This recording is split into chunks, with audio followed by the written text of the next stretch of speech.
Hello everyone, welcome back.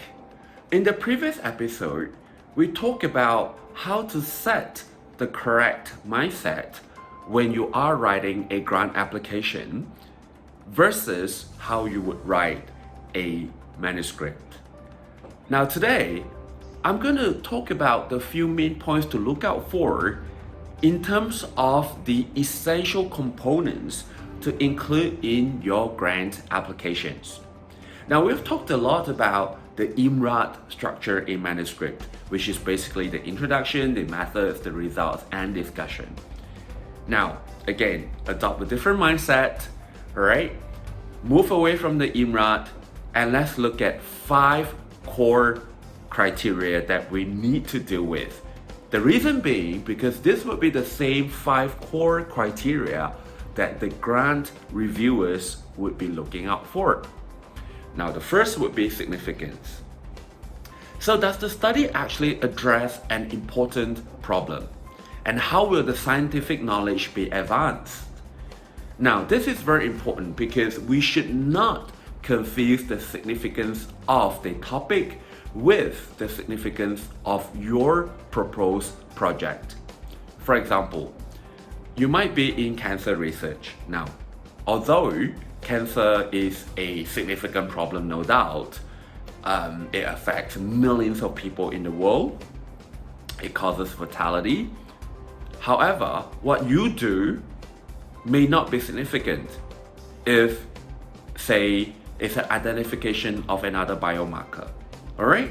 So the reviewer may not render that as significant, even though the grand topic, the big picture of cancer, is one of huge significance. Okay? Now the next thing to think about and the next thing that you should illustrate and clearly describe in your grant application are investigators. Alright, who are the team members of the proposed projects?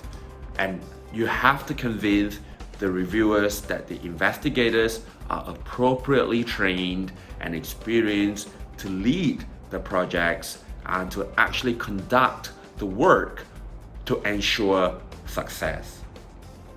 The third criteria to think about is innovation.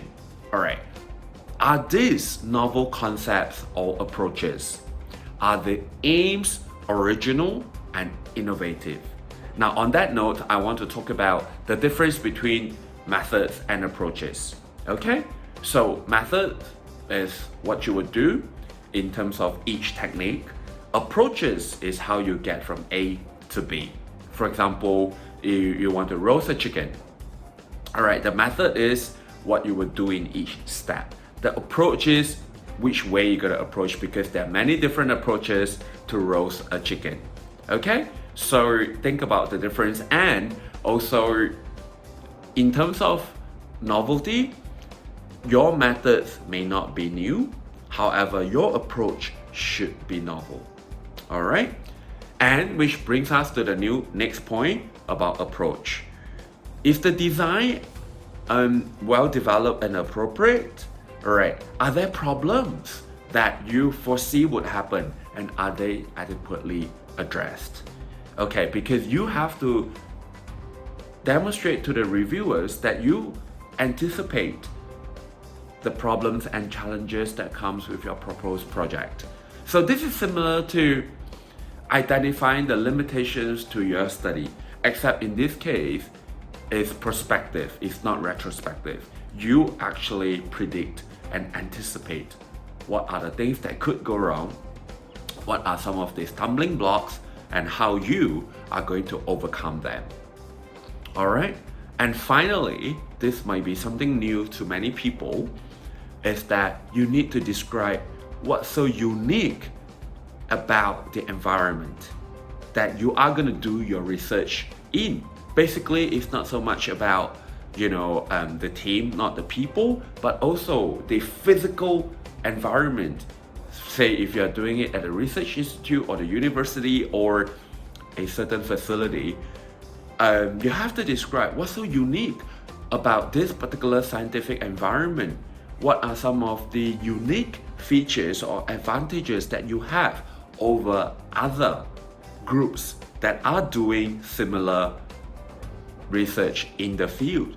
So again, this would add to the points of convincing your reviewer that your proposed project would have a higher chance to succeed.